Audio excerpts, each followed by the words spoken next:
چوہے اٹھا کر لے جاتے ہیں، پھر یہ مشکل کشا کیسے، یہ حاجت روا کیسے، یہ بگڑی بنانے والے کیسے، یہ عزت ذلت کے مالک کیسے، یہ زندگی اور موت کے مالک کیسے، اپنے ہی ہاتھوں سے مٹی کے بت بناتے ہو، ان کے سامنے اپنی پیشانی کو جھکاتے ہو اور اپنی پیشانی کو غیر اللہ کے سامنے جھکا کر اس پر شرک کا داغ لگواتے ہو۔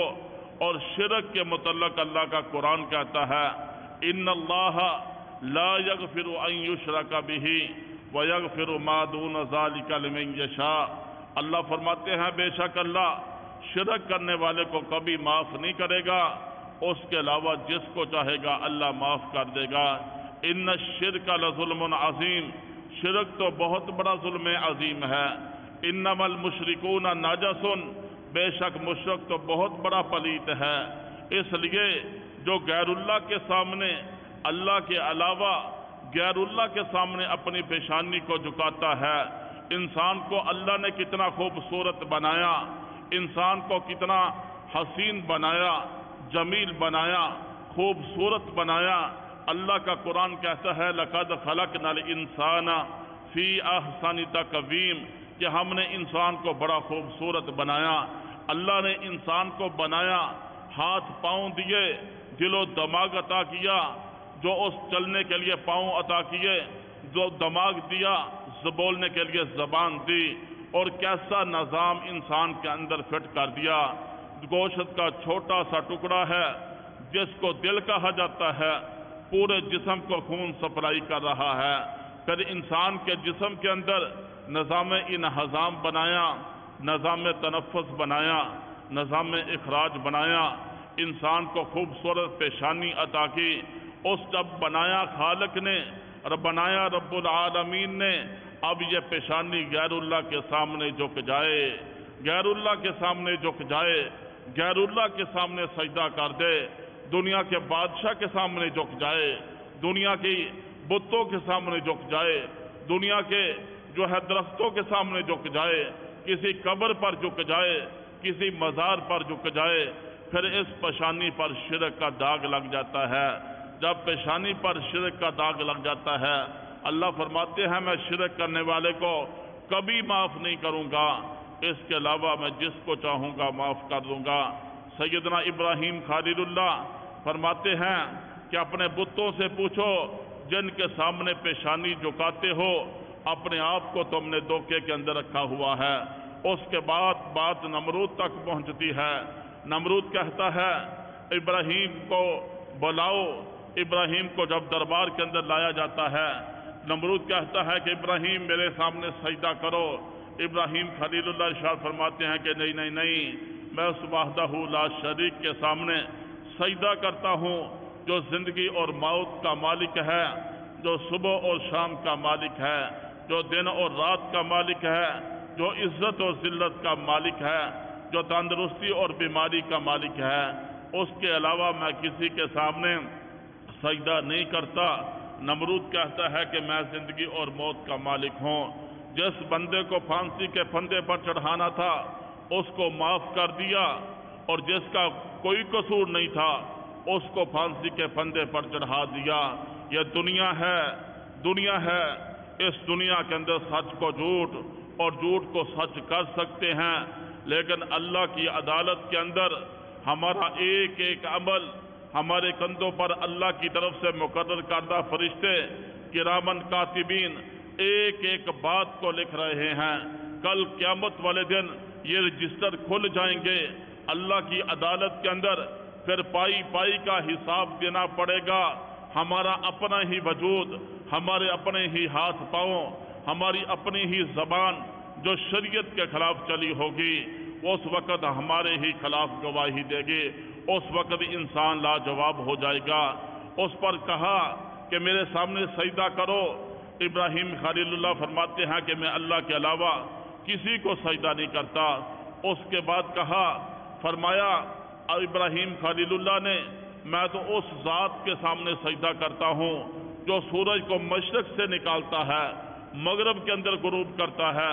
اگر تو اپنے دعوے اور خدائی میں سچا ہے، سورج کو مغرب سے نکال، مشرق کے اندر غروب کر کے دکھا، اس پر نمرود لاجواب ہو جاتا ہے، پریشان ہو جاتا ہے اور اپنی فوج کو حکم دیتا ہے کہ ایندھن اکٹھا کرو۔ ایک بہت بڑا ایندھن اکٹھا کیا گیا، 70,000 فوجیوں نے 70 دنوں کے اندر بہت بڑا ایندھن اکٹھا کیا۔ چاروں طرف ایندھن 12 میل تک پھیلا ہوا تھا۔ اس کے بعد آگ لگائی جاتی ہے۔ آگ جب لگتی ہے اس کی اتنی تپش ہے، آگ کے اوپر سے 3 میل تک بھی جو پرندہ گزرتا آگ کے اندر گر کر ہلاک ہو جاتا، آگ کے اندر گر کر جل کر راکھ ہو جاتا۔ اتنی بڑی چیخا اور آگ تھی۔ جب سیدنا ابراہیم خلیل اللہ کو آگ کے اندر ڈالنے کا وقت آیا، اس وقت جو ہے سوچ رہے ہیں اتنی بڑی تپش ہے کیسے ڈالا جائے۔ ایک گلیل نما آلہ بنایا، اس آلے کے ذریعے سیدنا ابراہیم خلیل اللہ کو آگ کے اندر ڈالا۔ جو ہی آگ کے اندر ڈالا، اللہ کی طرف سے آگ کو حکم آ گیا، یا نار کونی بردا و سلام علی ابراہیم، اے آگ میرے خلیل کے لیے، اے آگ میرے یار کے لیے، اے آگ میرے دوست کے لیے، خلیل کے لیے ٹھنڈی ہو جا۔ آگ ٹھنڈی ہو جاتی ہے۔ آگ کا کام جلانا ہے، لیکن آگ اس وقت تک جلا نہیں سکتی جس وقت تک اس کے اندر اللہ کا حکم نہ آ جائے۔ پوری کائنات پر اللہ کا حکم چلتا ہے، پوری کائنات پر صرف اللہ ہی کی حکومت ہے، پوری کائنات پر صرف اللہ ہی کا کنٹرول ہے، اللہ ہی کا قبضہ ہے۔ اللہ کے علاوہ کوئی کچھ نہیں کر سکتا۔ پوری دنیا کی طاقتیں مل جائیں، کسی کو ذلیل کرنے پہ آ جائیں، اللہ اس کو عزت دینا چاہے، دنیا کی طاقتیں ذلیل نہیں کر سکتی۔ پوری دنیا کی طاقتیں مل جائیں، کسی کو عزت دینا چاہے، اللہ اس کو ذلیل کرنا چاہے، دنیا والے اس کو عزت نہیں دے سکتے۔ یہاں سے پتہ چلا عزت ذلت کا مالک صرف اللہ ہی ہے، زندگی موت کا مالک صرف اللہ ہی ہے، صبح و شام کا بنانے والا صرف اللہ ہی ہے، دن اور رات کا بنانے والا صرف اللہ ہی ہے۔ اور اس کائنات کے اندر بادشاہوں کا بادشاہ، شہنشاہوں کا شہنشاہ، رب العالمین، رب السماوات والارض صرف اللہ ہی ہے۔ وہ جس چیز کا ارادہ کرتا ہے، کن کہتا ہے فیکون، ویسے ہی ہو جاتا ہے۔ کائنات کا نظام چل رہا ہے، کائنات کے اندر جو کچھ بھی ہوا، جو کچھ بھی ہو رہا ہے اور آئندہ جو کچھ بھی ہوگا، اللہ وحدہ لا شریک کے امر اور حکم سے ہوگا۔ اس کے حکم کے بغیر تو درخت کا پتا بھی حرکت نہیں کر سکتا۔ وہ ذات ایسی ذات ہے جو کالی رات کے اندر، کالے جو ہے پہاڑ کے اندر، کالے پتھر کے اندر چلنے والے کالے کیڑے کے پاؤں کی آہٹ کو بھی سنتا ہے، اس کو روزی بھی پہنچاتا ہے۔ ایسا خالق ہے، ایسا رازق ہے، ایسا مشکل کشا ہے، ایسا حاجت روا ہے، ایسا بگڑی بنانے والا ہے، ایسا بیڑا پار لگانے والا ہے کہ جس جیسا کوئی دوسرا نہیں۔ وہ تنہا ہے، وہ یکتا ہے، وہ وحدہ لا شریک ہے۔ اس پر نمرود جو ہے آگ کے اندر ڈالتا ہے، اللہ آگ کو حکم دیتا ہے کہ آگ تو میری مخلوق ہے، ٹھنڈی ہو جا۔ آگ ٹھنڈی ہو جاتی ہے، 40 دن تک آگ کے اندر رہے۔ اللہ نے آگ کو گلزار بنا دیا۔ اللہ جو چاہتا ہے کرتا ہے۔ یہاں بچا کر دکھا دیا کہ آگ کا کام جلانا ہے، لیکن جب اللہ چاہتا ہے آگ کے اندر بھی بچا کر دکھا دیتا ہے۔ یہ پہلا بڑا امتحان سیدنا ابراہیم خلیل اللہ پر آیا، جس کے اندر 100% کامیابی حاصل کی۔ اس کے بعد دوسرا بڑا امتحان آتا ہے۔ بڑھاپے کی حالت کو پہنچ چکے ہیں، عمر 87 برس کو پہنچ چکی ہے، بڑھاپا ہے۔ بڑھاپے کی حالت میں اب اللہ سے دعائیں مانگ رہے ہیں، ربی حب لی من الصالحین، اللہ صالح بیٹا عطا کر دے۔ بڑھاپے کی حالت ہے، اللہ سے مانگ مانگ کر، اللہ سے عاجزی انکساری کر کر کے، ربی حب لی من الصالحین، اللہ ہمیں صالح بیٹا عطا کر دے۔ 87 سال کی عمر میں اللہ نے بیٹا عطا کیا۔ اس بیٹے کا نام اسماعیل رکھا۔ جب اس کا نام اسماعیل رکھا، جب بچہ تھوڑا سا بڑا ہوتا ہے، اللہ کی طرف سے دوسرا امتحان آ جاتا ہے۔ کیا امتحان آتا ہے؟ اللہ فرماتے ہیں میرے پیغمبر ابراہیم اپنی بیوی ہاجرہ کو اور اپنے لختے جگر کو مکے کی بے آب و گیا وادی کے اندر، مکے کے جنگل کے اندر چھوڑ کر آ جاؤ۔ اللہ کا پیغمبر اللہ کا حکم ہر حال میں پورا کرتا ہے۔ چنانچہ سیدنا ابراہیم خلیل اللہ اپنی بیوی ہاجرہ کو ساتھ لیتے ہیں، اپنے معصوم بچے کو جو 87 سال کی عمر میں اللہ سے مانگ کر لیا ہے، بڑھاپے نے اللہ نے بیٹا دیا ہے، جو دل کا ٹکڑا بھی ہے، جو پھول بھی ہے، ماں باپ کے لیے جو سب سے قیمتی سرمایہ ہے، اب اس معصوم بچے کو سیدہ ہاجرہ کو مکے کی بے آب و گیا وادی کی طرف لے جاتے ہیں، وہاں لے جا کر چھوڑ دیتے ہیں، واپس آنے لگتے ہیں۔ سیدہ ہاجرہ پوچھتی ہے، ابراہیم خلیل اللہ ہمیں یہاں کیوں چھوڑ کر جا رہے ہو؟ یہاں نہ تو کوئی سائبان ہے، یہاں نہ کوئی پینے کا چشمہ ہے، یہاں نہ کوئی آبادی ہے، تنے تنہا چھوڑ کر کیوں جا رہے ہو؟ اس پر سیدنا ابراہیم خلیل اللہ نے آسمان کی طرف اشارہ کیا کہ اللہ کے حکم کے ساتھ چھوڑ کر جا رہا ہوں۔ اس پر سیدہ ہاجرہ سمجھ جاتی ہے اللہ کا حکم اور امتحان ہے، فرمایا اگر اللہ کے حکم کے ساتھ یہاں چھوڑ کر جا رہے ہو، ہمارا خدا ہمیں تنہا نہیں چھوڑے گا، ہمارا خدا ہمیں جو ہے رسوا نہیں کرے گا۔ چنانچہ چھوڑ کر واپس آ جاتے ہیں۔ سیدہ ہاجرہ اور ان کے بیٹا سیدنا اسماعیل ذبیح اللہ وہاں موجود ہیں۔ کھانے پینے کی پانی وغیرہ جو تھا، ستو وغیرہ جو تھا، وہ جب ختم ہوتا ہے، گرمی شدت کی، عرب کی گرمی، اور بچہ معصوم ہے، بچہ جو ہے پیاس کی شدت کی وجہ سے جب بلکتا ہے، پیاس اس کو جب پریشان کرتی ہے، سیدہ ہاجرہ تڑپ جاتی ہے، میرے دل کے ٹکڑے کو پیاس لگی ہے، اس کی پیاس کو بجھانے کے لیے پانی کی تلاش میں کبھی ادھر دوڑتی ہے، کبھی ادھر دوڑتی ہے، کبھی صفا کی طرف جاتی ہے، کبھی مروہ کی طرف جاتی ہے، 7 چکر صفا کی طرف لگائے، 7 چکر مروہ کی طرف لگائے، اور جب کیا ہوتا ہے کہ کہیں سے پانی کے چند گھونٹ اور قطرے مل جائیں، میں اپنے لختے جگر کی پیاس کی شدت کو ختم کر سکوں۔ چنانچہ جب چکر لگ جاتے ہیں، واپس آ کر کیا دیکھتی ہیں، سیدنا اسماعیل ذبیح اللہ زمین پر اپنا پاؤں رگڑتے ہیں۔ زمین پر جب اپنا پاؤں رگڑا، وہاں سے چشمہ پھوٹا، وہاں سے پانی نکلنا شروع ہو گیا۔ سیدہ ہاجرہ اس کے گرد جو ہے پتھروں سے باڑ لگاتی ہے۔ باڑ لگانے کے بعد فرمایا، عبرانی زبان کا لفظ ہے زمزم، فرمایا زمزم، زمزم کا مطلب ہے رک رک، ٹھہر ٹھہر، یعنی اس کو روکا، وہ رک گیا، وہاں سے پانی کا استعمال کیا۔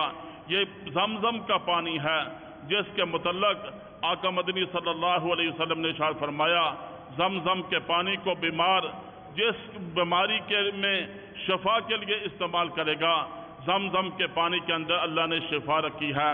پھر یہ ایسا پانی ہے جس پانی کی طرف دیکھنا بھی ثواب ہے۔ دنیا کے کتنے پانی ہے، کسی پانی کی طرف دیکھنا ثواب نہیں، ایک زمزم کا پانی ہے جس کی طرف دیکھنا بھی ثواب ہے، جس کا احترام یہ ہے کہ جس کو کھڑے ہو کر پیا جاتا ہے۔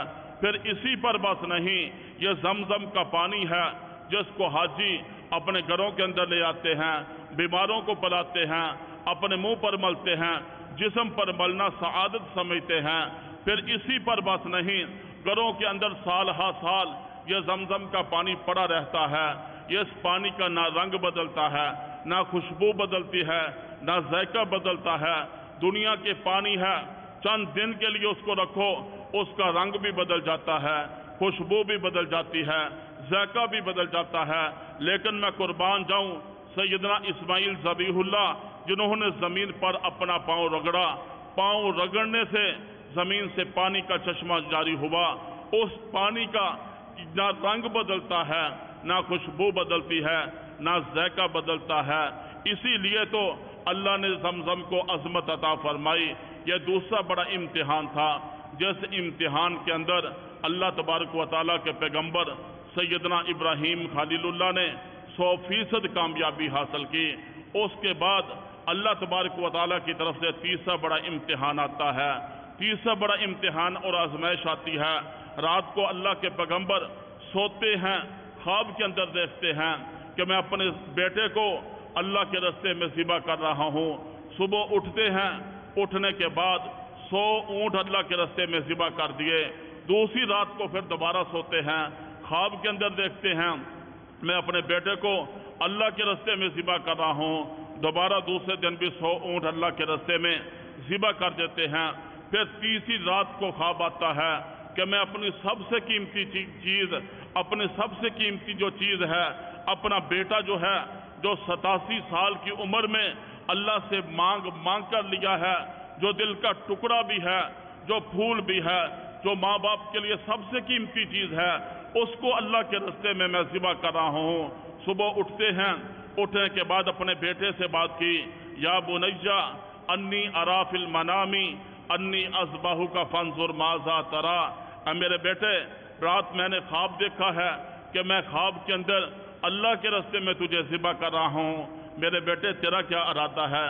آگے سے بیٹا کہتا ہے، یا ابت افعل ما تؤمر ستجدنی انشاء اللہ من الصابرین، میرے ابا جان جو اللہ کی طرف سے آپ کو حکم ہوا ہے آپ ویسا ہی کریں، میں صبر کرنے والوں میں سے ہوں گا، استقامت کا میں مظاہرہ کروں گا۔ چنانچہ سیدنا ابراہیم خلیل اللہ اپنی بیوی ہاجرہ سے کہتے ہیں کہ میرے بچے کو تیار کرو۔ مائیں جیسے اپنے بچے کو تیار کرتی ہیں، نہلاتی ہیں، نہلانے کے بعد سار کے اندر تیل لگاتی ہے، کنگھی کرتی ہیں، اچھے کپڑے پہناتی ہیں، خوشبو لگاتی ہیں، آنکھوں کے اندر سرما ڈالتی ہیں۔ جب بچہ تیار ہو جاتا ہے سیدنا ابراہیم خلیل اللہ بچے کو اپنے ساتھ لے لیتے ہیں اور جس جگہ ذبح کرنا ہوتا ہے وہاں لے جاتے ہیں۔ وہاں لے جانے کے بعد کیا ہوتا ہے؟ باپ اور بیٹے کی آپس کے اندر گفتگو ہوتی ہے۔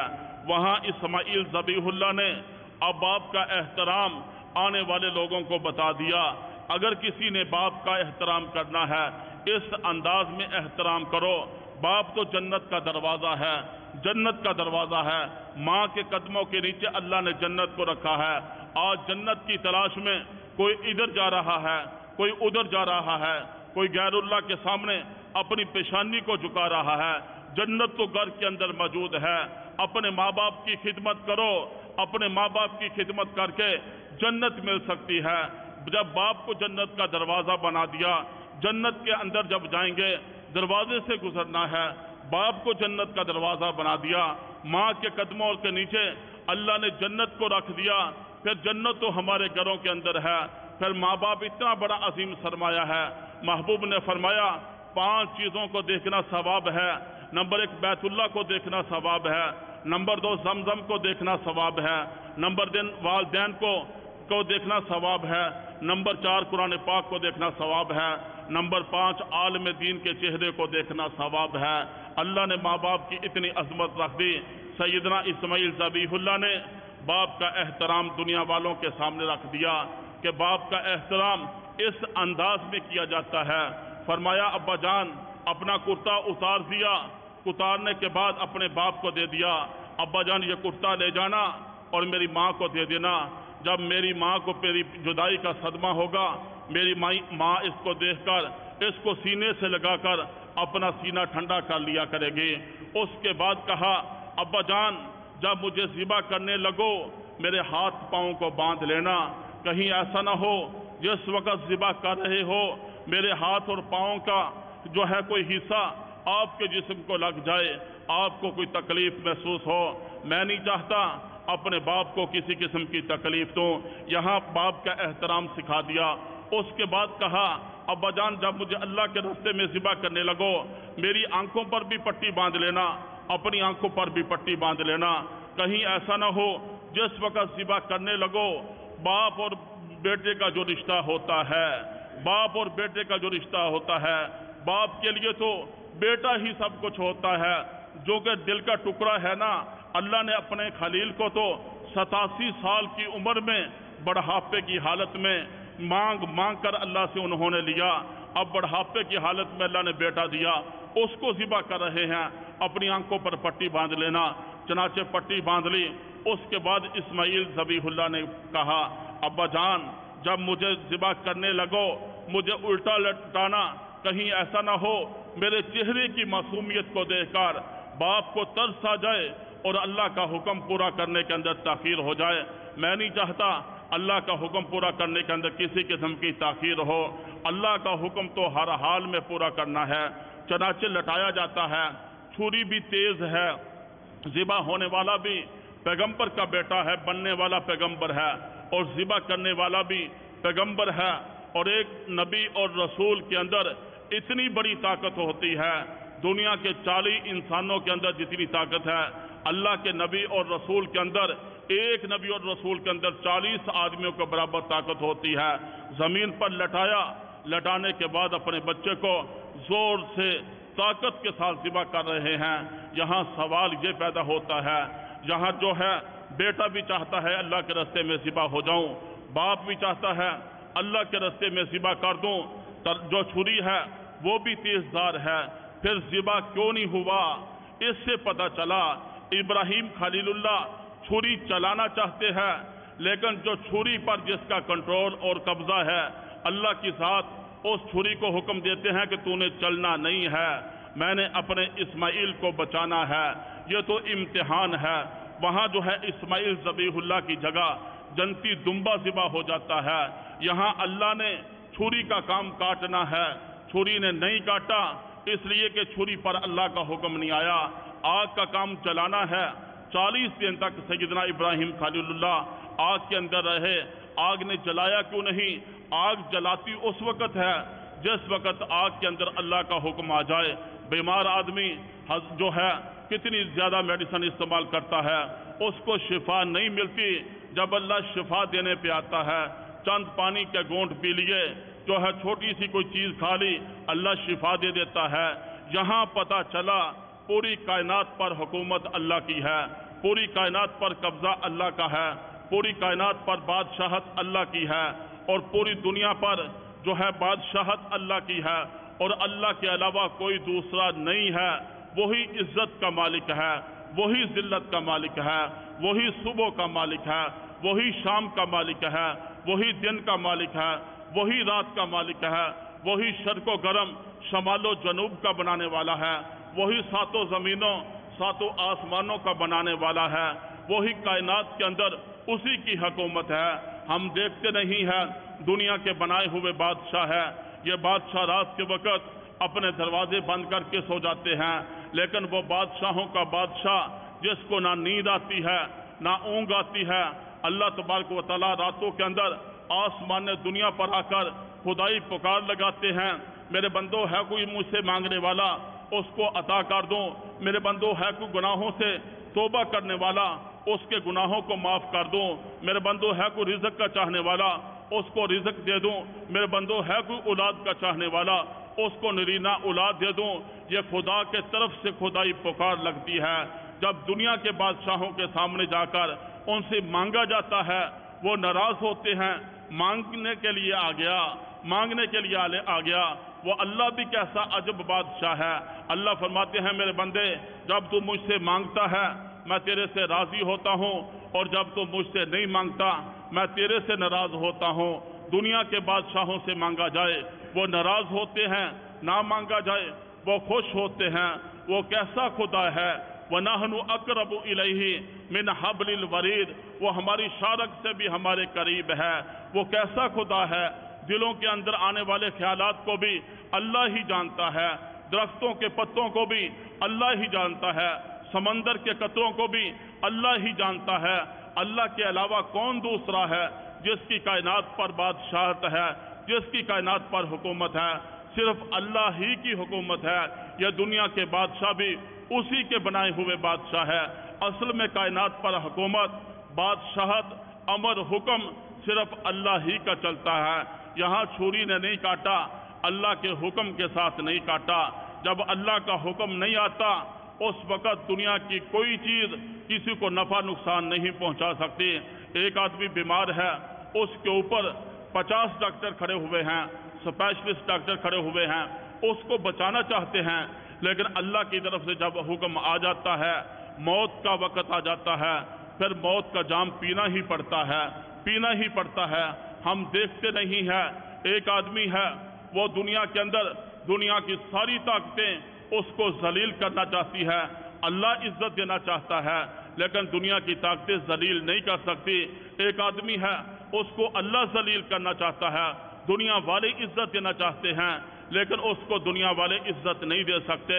اس سے پتہ چلا عزت ذلت کا مالک صرف اللہ ہے، زندگی اور موت کا مالک صرف اللہ ہے، اور مالک رازق جو ہے خالق صرف اللہ ہے، مشکل کشا اللہ ہے، حاجت روا اللہ ہے، بگڑی بنانے والا صرف اللہ ہے، بیڑا پار کرنے والا صرف اللہ ہے، بیٹے دینے والا صرف اللہ ہے، بیٹیاں دینے والا صرف اللہ ہے، بیٹے اور بیٹیاں دونوں دینے والا صرف اللہ ہے۔ اللہ کے علاوہ کوئی نہیں ہے جو کسی کو بیٹا دے دے، جو کسی غیر اللہ کے سامنے جھکے گا، کسی غیر اللہ کے سامنے پیشانی کو جھکائے گا، پھر اس پیشانی پر شرک کا داغ لگ جائے گا۔ جب شرک کا داغ پیشانی پر لگ جائے گا، اللہ کا قرآن کہتا ہے میں بے شک شرک کرنے والے کو کبھی معاف نہیں کروں گا، اس کے علاوہ جس کو چاہوں گا معاف کر دوں گا۔ جہاں جب اسماعیل ذبیح اللہ کے راستے میں ذبح ہوتے ہیں، کیا ہوتا ہے؟ آسمانوں پر جو ہے آسمان کے فرشتے 70,000 کی تعداد میں زارو قطار روتے ہیں۔ کیا منظر دیکھا؟ یہ تو خلیل ہے، اللہ کا خلیل اور دوست ہے، اللہ کا یار ہے، جس کو خلیل اللہ کہا گیا۔ یہ اپنے ہی بیٹے کو، اپنے ہی لگتے جگر کو، جو بڑھاپے کی حالت میں مانگ کر اللہ سے لیا ہے، اس کو ذبح کر رہا ہے۔ آسمان کے 70,000 فرشتے جب یہ منظر دیکھتے ہیں زارو قطار روتے ہیں۔ آسمان کے 70,000 فرشتے 2 ہی مرتبہ روئے۔ جب ایک یہ موقع تھا جس موقع پر سیدنا ابراہیم خلیل اللہ اپنے بیٹے کو ذبح کر رہے تھے، اس منظر کو دیکھ کر روئے۔ دوسرا وہ موقع تھا جس وقت ساری کائنات کے سردار حضرت محمد الرسول اللہ صلی اللہ علیہ وآلہ وسلم طائف کی بستی میں لوگوں کو اسلام کی دعوت کے لیے جاتے ہیں، کلمے کی دعوت لوگوں کو دیتے ہیں۔ وہاں کے نوجوان پتھر مار مار کر یہ پورا وجود اقدس محبوب کا لہو لہان کر دیتے ہیں۔ جس وجود اقدس کی قسمیں قرآن اٹھاتا ہے، جب وہ لہو لہان ہو جاتا ہے، آسمان کے فرشتے جب دیکھتے ہیں یا اللہ یہ تو تیرا حبیب ہے، یہ تو تیرا محبوب ہے، یہ تو وجہ کائنات ہے، ساقی کوثر ہے، شافی محشر ہے، تاجدار مدینہ ہے، فخر کونین ہے، ساری کائنات کا سردار ہے۔ اللہ تیرے بعد اگر اس کائنات کے اندر کسی کی عظمت مقام اور شان ہے، اس کو محمد الرسول اللہ کہا جاتا ہے۔ آپ نے اس کو وجہ کائنات بنا کر بھیجا، جس کی وجہ سے کائنات کا نظام بنا، جس کی وجہ سے کائنات کا نظام چلا، جس کی وجہ سے کائنات کا نظام سجا۔ آج اسی محبوب پیغمبر کو امت کے لوگ جو ہے پتھر مار مار کر لہو لہان کر دیا، جوتے مبارک لہو سے بھر گئے۔ اس وقت آسمان کے فرشتے جب یہ منظر دیکھتے ہیں زارو قطار روتے ہیں، زارو قطار روتے ہیں۔ ان 2 موقعوں پر اللہ کے 70,000 فرشتے زارو قطار روئے۔ پھر اسی پر بس نہیں، یہ جو قربانی کا عمل ہم کرتے ہیں، اللہ کے محبوب کے صحابہ نے پوچھا یا رسول اللہ قربانی کیا ہے؟ فرمایا تمہارے باپ ابراہیم خلیل اللہ کی یہ سنت ہے۔ صحابہ نے کہا یا رسول اللہ قربانی کرنے سے ہمیں کیا ملے گا؟ فرمایا قربانی کرنے سے جانور کے ہر بال کے بدلے ایک ایک نیکی ملے گی۔ آگے عرض کیا یا رسول اللہ اگر جانور کے جسم پر بال کی بجائے اون ہو پھر کیا ملے گا؟ فرمایا پھر بھی ہر بال کے بدلے اللہ ایک ایک نیکی عطا فرمائے گا۔ اللہ کے محبوب نے فرمایا میری بیٹی فاطمہ اپنے قربانی کے جانور کے قریب کھڑی ہو جا۔ جب قربانی کے جانور کو اللہ کے حکم کے مطابق اللہ کے راستے میں ذبح کیا جاتا ہے، قربانی کے جانور کا خون کا قطرہ زمین پر نہیں گرتا، قربانی کرنے والے کے اللہ سارے گناہوں کو معاف کر دیتے ہیں۔ اللہ کے محبوب نے فرمایا اپنے قربانی کے جانوروں کو کھلا پلا کر خوب موٹا کیا کرو، یہ پل صراط پر تمہاری سواریاں ہیں، پل صراط پر تمہاری سواریاں ہیں۔ کل قیامت والے دن یہ جو جانور اللہ کے راستے میں ہم ذبح کر دیتے ہیں، اللہ ان کو براق سواریاں بنائے گا۔ جب پل صراط سے امت کے لوگ گزریں گے اللہ ان پر سوار کر دے گا، اور جو ہے بغیر کسی مشکل کے اور بجلی سے بھی تیز براق سواریاں پل صراط کو کراس کر دیں گی اور ایمان والے جنت کی طرف چلے جائیں گے۔ اس کے ساتھ ساتھ فرمایا 10 ذی الحجہ والے دن یعنی عید الاضحیٰ والے دن اللہ کے نزدیک قربانی سے افضل کوئی عمل نہیں ہے۔ بہت سارے اعمال حسنہ کرنے کے ہیں، لیکن عید الاضحیٰ وصلی علی المؤمنین والمؤمنات والمسلمین والمسلمات ربنا آتنا فی الدنیا حسنۃ وفی الآخرۃ حسنۃ وقنا عذاب النار ربنا ظلمنا انفسنا وان لم تغفر لنا وترحمنا لنكونن من الخاسرین یا ارحم الراحمین یا ارحم الراحمین یا ارحم الراحمین۔ اے اللہ ہم سب کی حاضری اپنی بارگاہ میں قبول فرما، نماز عید الاضحیٰ کو ادا کیا اس کو اپنی بارگاہ میں قبول فرما۔ مسلمان تیرے راستے میں قربانی کر رہے ہیں، قربانی کے عمل کو اپنی بارگاہ میں قبول فرما۔ اس کے علاوہ 24 گھنٹوں کے اندر جتنے بھی ہم اعمال حسنہ کرتے ہیں، ہمارے تمام اعمال حسنہ کو اپنی بارگاہ میں قبول فرما۔ قبول فرما کر ہم سب کے لیے، ہم سب کے والدین کے لیے بخشش کا ذریعہ بنا۔ یا اللہ جتنے مسلمان پوری دنیا کے اندر مظلوم ہیں، پریشان حال ہیں، ان کی غیبی مدد اور نصرت فرما۔ جتنے مسلمان بیمار ہیں گھروں کے اندر، ہسپتالوں کے اندر، یا اللہ تمام بیماروں کو شفا نصیب فرما۔ جتنے مسلمان اس دنیا فانی سے جا چکے ہیں، ہم سب کے والدین، اساتذہ، متعلقین، رشتہ دار، عزیز و کار، بہن بھائی، یا اللہ سب کے لیے دعا گو ہیں، سب کی یا اللہ کامل مکمل مغفرت فرما، جنت الفردوس میں اعلیٰ مقام عطا فرما۔ اے اللہ ہم سب کو بھی قبر حشر کی تیاری کرنے کی توفیق نصیب فرما، ہر وقت موت کی یاد میں رہنے کی توفیق نصیب فرما، یہ چند دن کی زندگی اتباع سنت کے مطابق گزارنے کی توفیق نصیب فرما۔ یا اللہ مرنے سے پہلے پہلے مرنے کی تیاری کرنے کی توفیق نصیب فرما۔ یا اللہ سعادت کی زندگی، شہادت کی موت نصیب فرما۔ اے اللہ ہم سب کو ایمان اور عمل صالح والی زندگی نصیب فرما، ایمان والی کلمے والی ہم سب کو موت نصیب فرما۔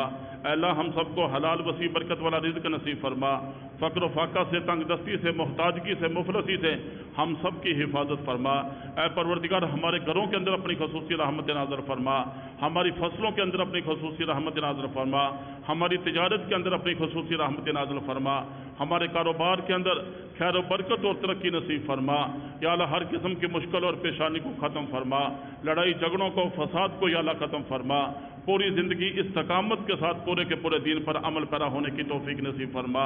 یا اللہ جتنے بھی حضرات تشریف فرما ہیں، بزرگ ہیں، یا اللہ جن کے سفید بالوں سے تجھے یا اللہ ترس آتا ہے، تیرے دربار میں دامن پھیلا کر، ہاتھ اٹھا کر عاجزی انکساری کا اظہار کرتے ہیں، پروردگار ہم سب کو معاف فرما، ہم سب کے گناہوں کو معاف فرما۔ یا اللہ چند دن کی زندگی سنبھل کر گزارنے کی توفیق نصیب فرما، ہمیشہ ہمیشہ کی کامیابی نصیب فرما، جنت الفردوس میں اعلیٰ مقام عطا فرما، جہنم سے بچا، مشکلات سے بچا۔ پروردگار آج تک جتنے ہم سے کبیرہ صغیرہ علانیہ خفیہ گناہ ہوئے ہیں، تمام گناہوں سے توبہ کرتے ہماری توبہ کو اپنی بارگاہ میں قبول فرما۔ اے پروردگار ہم بڑے گناہ گار ہیں، بدکار ہیں، ڈوبے ہوئے ذلت میں ہیں، کچھ بھی ہیں لیکن تیرے محبوب کے امتی ہیں، اپنے محبوب کے امتی ہونے کے صدقے ہمارے گناہوں کو معاف فرما۔ جتنے بھی مسلمانوں نے حج بیت اللہ کی سعادت نصیب ہوئی جن کو، یا اللہ ان کے حج کو اپنی بارگاہ میں قبول فرما۔ یا اللہ جو تڑپ رہے ہیں، یا اللہ ان کی بھی حاضری لگوا، ہم سب کو یا اللہ حج بیت اللہ نصیب فرما، روزہ رسول کی ہم سب کو بارہا زیارت نصیب فرما۔ یا اللہ یہ بیت اللہ کی بیٹیاں، مساجد تیرے گھر ہیں، جتنے بھی لوگ تیرے گھروں کو آباد کرتے ہیں، یا اللہ وہ تیرے پڑوسی ہیں، ان کو قیامت والے دن تو اپنے پڑوس کے اندر جگہ نصیب فرمائے گا۔ یا اللہ ہم نے اپنی طاقت اور بساط کے مطابق تیرے گھر کے ساتھ محبت کا بھی اظہار کیا، تعاون بھی کیا، یا اللہ ہمارے تعاون کو اپنی بارگاہ میں قبول فرما، اس کی برکت سے ہماری مشکلات کو، پریشانی کو ختم فرما، ہمارے کاروبار میں، مال جان میں خیر و برکت اور ترقی نصیب فرما۔ یا اللہ جتنے حضرات قربانی کر رہے ہیں، قربانی کے عمل کو قبول فرما، جو نہیں کر رہے یا اللہ ان کو بھی طاقت اور ہمت عطا فرما، ہم سب کے لیے بخشش کا ذریعہ بنا، نجات کا ذریعہ بنا۔ یا اللہ مرنے سے پہلے پہلے ہماری دعاؤں کو قبول فرما، ہمیں تیاری کرنے کی توفیق عطا فرما۔ یا اللہ جو کچھ بھی منگا عطا فرما، جو نہیں مانگ سکے اپنی شیان شان ہم سب کو نصیب فرما۔ ربنا تقبل منا انک انت السمیع العلیم وتب علینا انک انت التواب الرحیم۔ صلی اللہ تعالی علی خیر خلقہ محمد وعلی آلہ وصحابہ اجمعین۔ پچھلی دفعہ بھی ماشاءاللہ کرونا وائرس کی وجہ سے عید کے بعد جو ملنا ہے یہ کوئی واجب اور سنت نہیں ہے، نہ ہی یہ فرض ہے۔ اگر کوئی ملنا چاہتا ہے مل لے، ورنہ احتیاط ضروری ہے۔